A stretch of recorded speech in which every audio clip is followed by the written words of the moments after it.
우리 함께 성경 말씀 찾아볼까요? 여호수아 3장입니다. 여호수아 3장.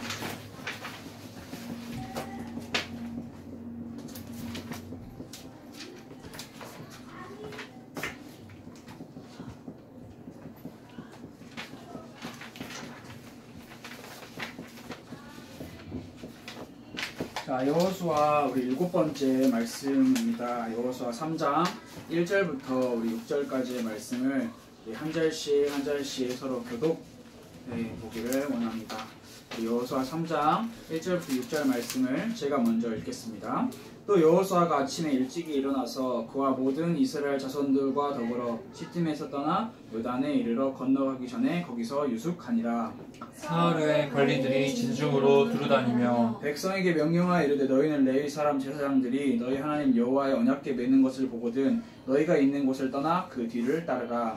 그러나 너희와 그 사이 거리가 2000규빗쯤 되게 하고 그것에 가까이 하지는 말라. 그리하면 너희가 행할 길을 알리니 너희가 이전에 이 길을 지나보지 못하였음이니라 하니라. 여호수아가 또 백성에게 이르되 너희는 자신을 성결하게 하라. 여호와께서 내일 너희 가운데 기이한 일들을 행하시리라.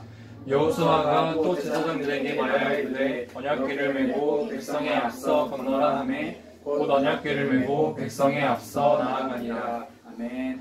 우리가 지금 여호수아의 말씀을 같이 나누고 있는데 여호수아의 등장부터 시작해서 하나님께서 여호수아에게 주신 명령, 그리고 그 명령을 받은 여호수아가 이스라엘 백성들에게 한 명령, 그리고 또 여리고성에 들어간 정탐꾼, 그리고 그 여리고성에서 만난 라합의 이야기까지 우리가 지금 계속 함께 나누고 있었죠. 오늘은 이제 요단강을 건너기 일보 직전의 상황이에요.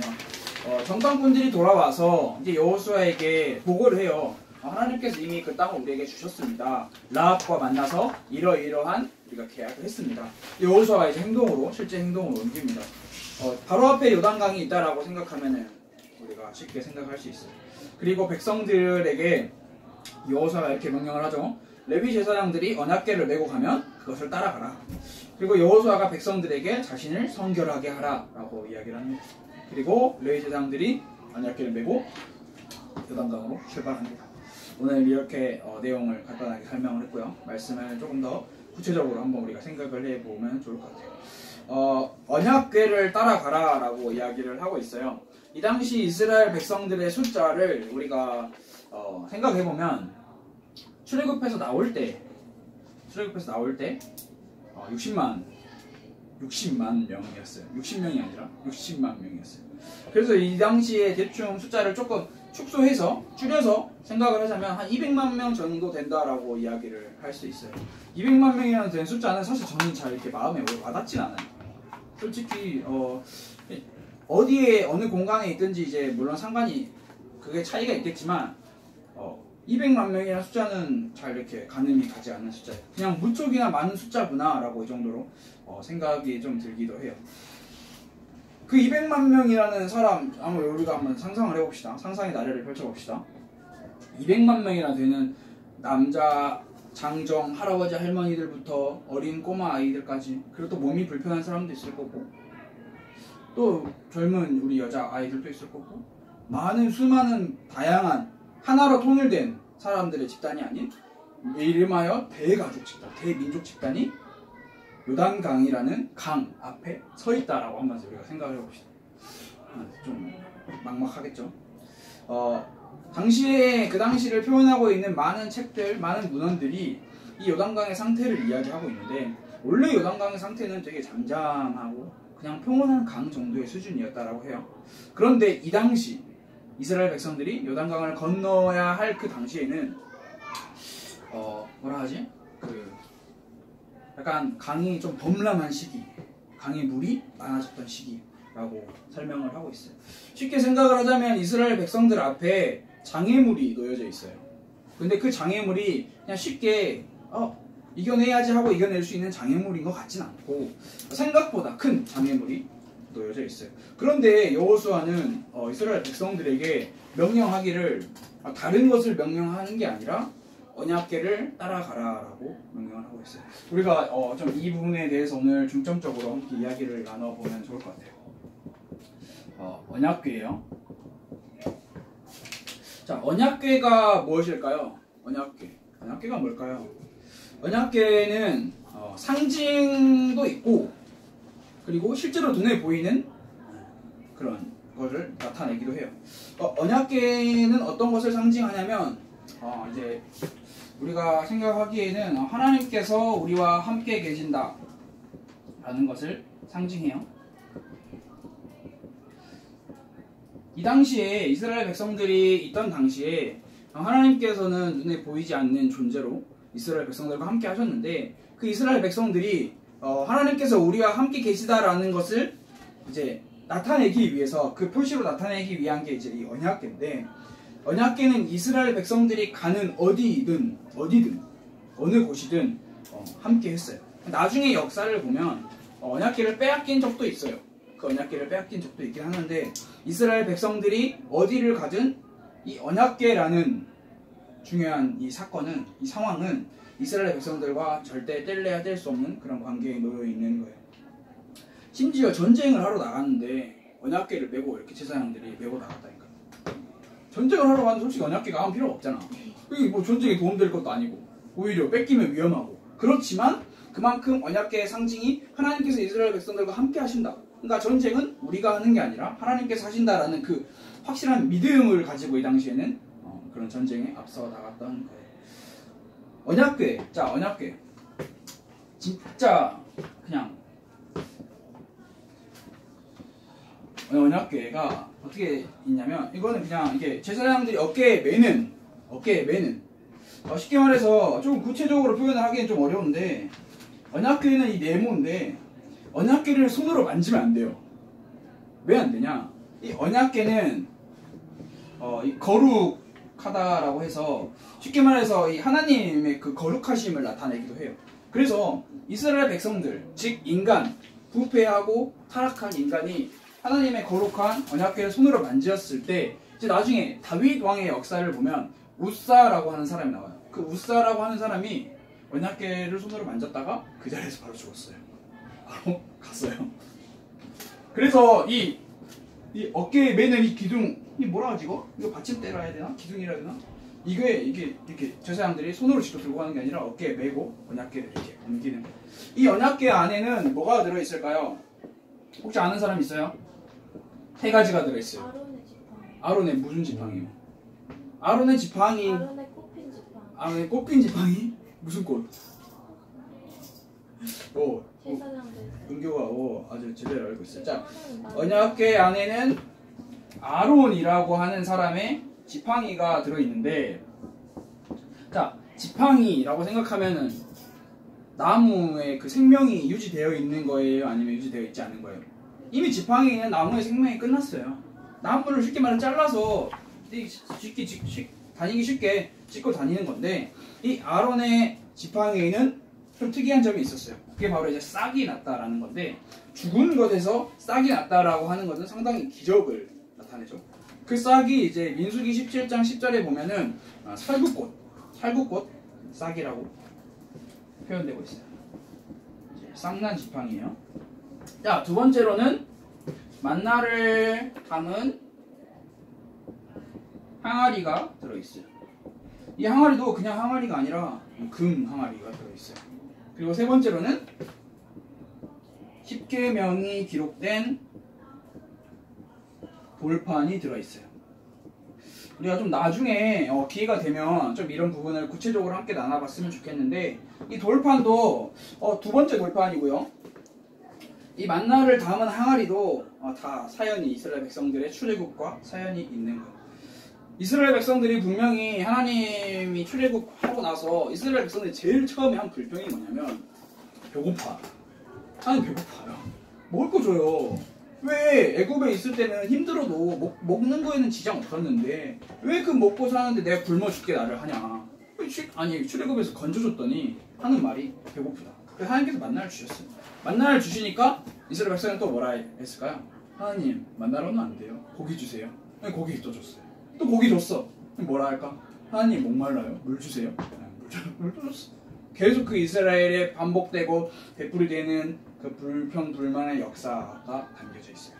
십계명은 우리가 예전에 한번 나눴었는데 이스라엘 백성들은 아래 있고 모세가 이제 하나님의 십계명을 받으러 올라가죠. 시내산으로 올라가서 받아요.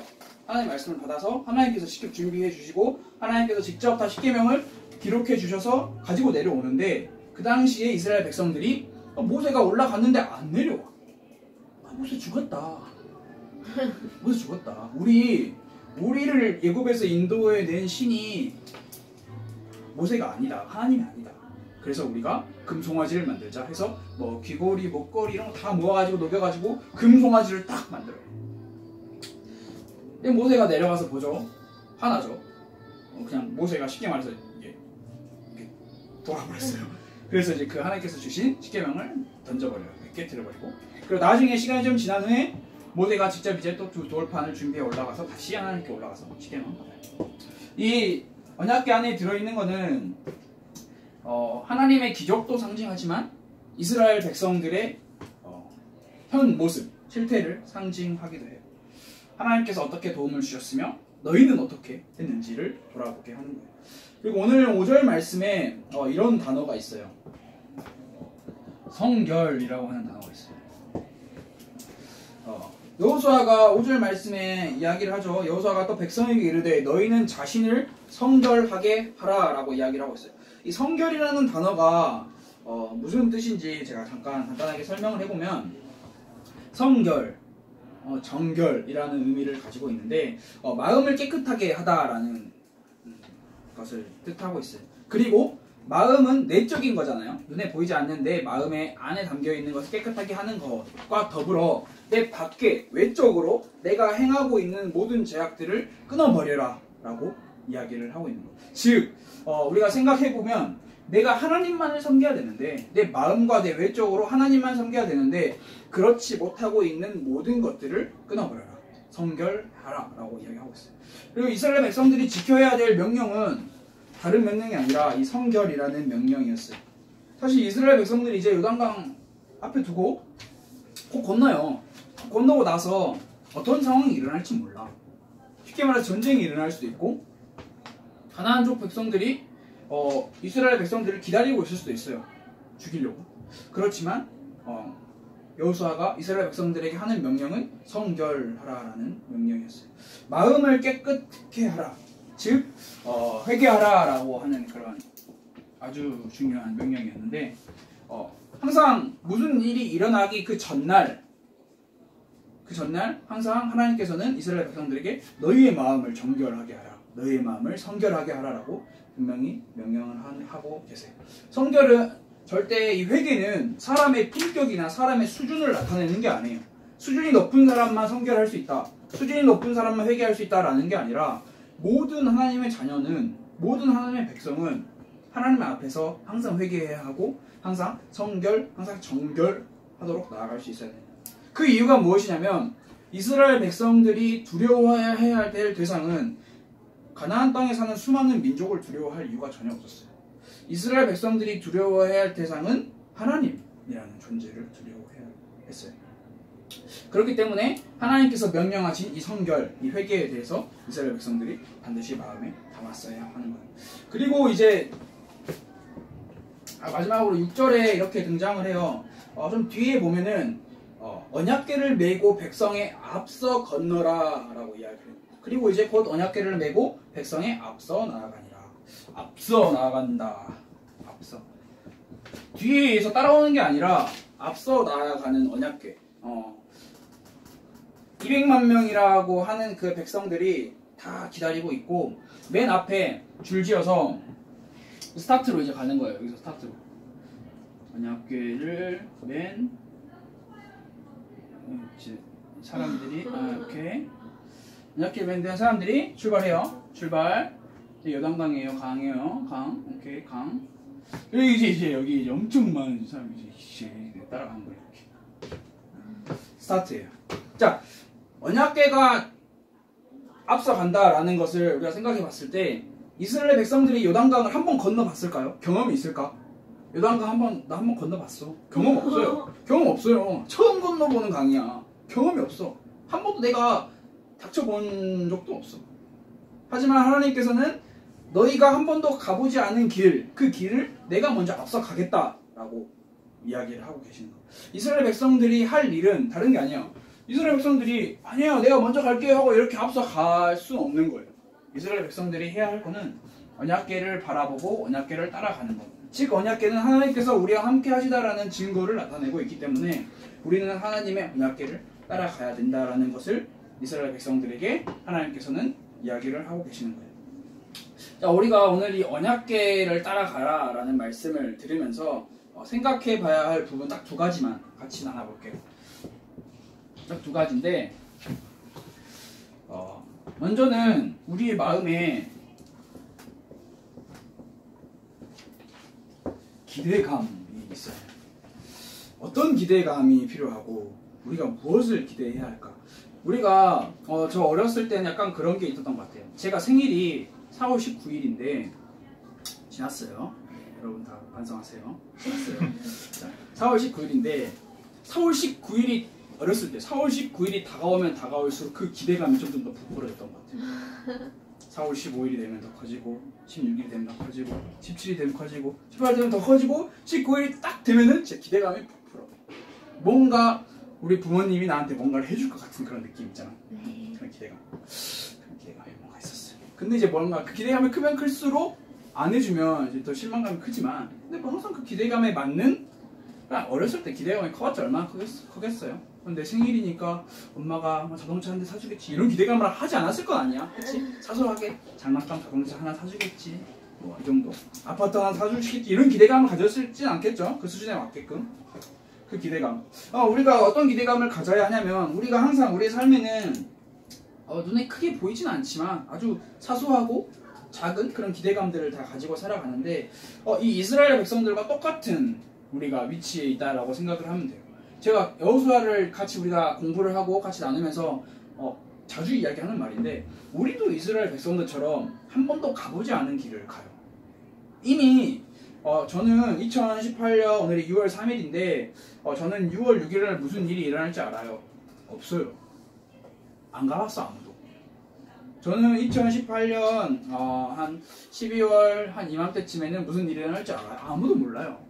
그냥 추측할 수는 있고 예측할 수는 있지만 정확하게 알 수는 없어. 우리는 한 번도 가보지 않은 길을 다 가고 있어요. 무섭고 두렵고 떨리고 어떤 일이 일어날지 알 수 없어요. 우리의 삶 앞에는 요단강 그리고 또 여리고성 같은 수많은 장애물들이 있을 수도 있어요. 뭐 사람마다 장애물들이 다를 수도 있겠죠. 눈앞에 닥친 문제들이 너무나 이렇게 크고 거대하게 보여요. 어려운데 힘든데 하지만 우리가 봐야 할 것은 뭐냐면 그 문제에 넘어 있는 것, 어려움에 넘어 있는 것 그게 무엇이냐면 우리의 힘으로 우리의 능력으로 뭔가를 해낼 수 있다라는 것을 봐야 된다는 게 아니라 하나님께서 우리를 이끌고 계세요. 그런데 그게 보이지가 잘 않아요. 보기가 힘들어. 눈앞에 당장 놓여있는 그런 거대한 문제들 때문에. 근데 사실 생각해보면 우리의 눈으로 우리가 문제를 바라보는데 이게 문제라고 생각해봅시다. 문제가 굉장히 커 보여요. 왜냐하면 우리가 굉장히 작기 때문에. 하지만 이 뒤에 계신 하나님은 이따만 한데 우리가 계속 여기만 보면은 뒤에 계신 하나님이 보일 수가 없어요. 그래서 우리가 이 문제 뒤에 있는 하나님을 바라봐야 하는데 이제 그 바라보는 방법이 이제 우리가 성경에서 말하고 있는 방법이 이제 말씀. 분명히 하나님께서는 하나님의 자녀들을 다 리드하고 계세요. 다 이끌고 계셔요. 각자의 삶의 방법과 각자의 삶의 환경에 맞게끔 이끌고 계세요. 근데 그 이끄시는 방법은 공통돼요. 그게 말씀, 즉 성경인데 하나님께서는 결국 우리에게도 똑같이 말씀을 하고 계시는 거예요. 이스라엘 백성들에게 언약궤를 따라가라 라고 말씀하신 것처럼 하나님께서는 똑같이 지금 우리에게도 너희 언약궤를 따라가라. 그 언약궤가 뭐냐? 내가 너희와 함께 하는데 내가 너희와 함께 한다라고 준 증표가 하나님의 말씀, 즉 성경이다. 너희는 하나님의 말씀, 성경을 따라가라. 성경 말씀이 우리가 바라보고 따라가야 할 우리의 언약궤. 하나님께서 항상 우리와 항상 함께 하시겠다라고 이야기를 하셨고 그 어디에도 완벽해서 성경을 행하지 않아도 되는 사람은 없어요.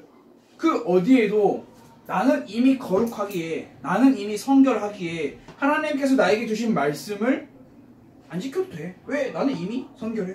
나는 이미 거룩해. 나는 이미 완전해. 그런 사람은 이 세상에 한 명도 없어요. 모든 사람은 성결하지 못하고 모든 사람은 완벽하지 못해요. 그렇기 때문에 우리에게는 성결이 필요하고 회개가 필요한 거예요. 하나님께서 그렇기 위해서 우리에게 주신 게 말씀. 그 말씀이 오늘 일요일, 주일날 우리가 함께 나누는 말씀도 있겠지만 여러분의 삶 속에서 매일매일마다 하나님께서 여러분의 마음속에 주시는 그 말씀을 잘 발견하고 잘 찾아야 해요. 그렇기 위해서는 우리에게 중요한 게 뭐냐면 이 성결이 컷. 내 마음이 하나님의 말씀을 바라보지 못하게 방해하는 것들이 무엇이냐? 컷. 내 겉으로, 내 외적으로 내가 하나님의 말씀, 하나님을 가까이 하기 위해서 나아가기 위해서 나아가는데 방해하는 것들이 무엇이냐? 컷. 필요한 거예요. 성결은 결국 내가 하나님과 가까이 하기에 그 방해되는 모든 것들을 컷하는 게 반드시 필요한 거예요. 그래서 우리는 모두 다 하나님께로 돌이켜야 하고요. 우리는 모두 다 항상 우리와 함께 하시는 하나님을 바라봐야 하는 거예요. 항상 그 부분을 생각해 봤으면 좋을 것 같아요. 그러니까 다음 주에는 실제로 이제 건너요. 요단강을 건너는 내용을 우리가 함께 말씀을 나눴으면 좋겠습니다. 함께 우리 기도할까요?